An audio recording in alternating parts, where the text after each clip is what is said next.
মনোনয়ন জমা দিতে গিয়ে পুলিশের বাধার মুখে ব্যারাকপুরের বিজেপি প্রার্থী অর্জুন সিং। আজ সকালেই মন্দিরে পুজো দিয়ে নিজের বাসভবন থেকে বেরিয়ে বারাসতে জেলা শাসকের দপ্তরে মনোনয়ন দাখিল করতে বেরোন ব্যারাকপুরের বিজেপি প্রার্থী অর্জুন সিং।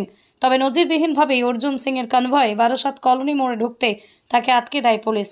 বিভিন্ন রাস্তায় বিধিনিষেধ থাকায় তার জেলা শাসকের দপ্তরে যাওয়ার রুট বারবার পাল্টায় পুলিশ জানিয়েই চরম বিরক্তি প্রকাশ করেছেন ব্যারাকপুরের বিজেপি প্রার্থী।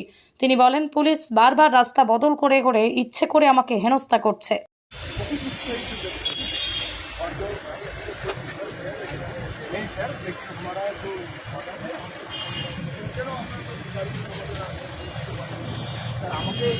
তাহলে আপনার পাইলট দিয়ে দিতেন, আগে থাকতে পাইলট দিয়ে দিতেন, আপনার পাইলট দিয়ে দিতেন।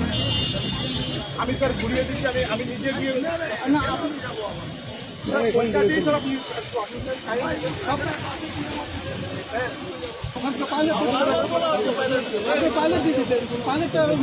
Madam Arjun Singh sir telephone exchange में रुके हैं, क्या करूँ मैडम अभी? ना ना मैडम टेलीफोन एक्सचेंज আমি আটকে রেখেছি ম্যাডাম।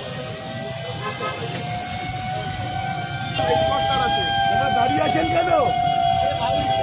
ভুল বোঝাচ্ছে, আমাদের টাইম হয়ে যাচ্ছে। কখনো ওখানে এদের ইনস্ট্রাকশন তো দেওয়া হবে, কখনো কোন রাস্তা দিয়ে পাঠাচ্ছে, কখনো কোন রাস্তা দিয়ে পাঠাচ্ছে। আপনি যে ক্যাটাগরি আগে থেকে পুলিশের ইনফরমেশন ছিল না? সব ইনফরমেশন দেওয়া আছে। তাহলে তার মানে বুঝতে পারছেন কিভাবে হ্যারাসমেন্ট করা হচ্ছে এখানে।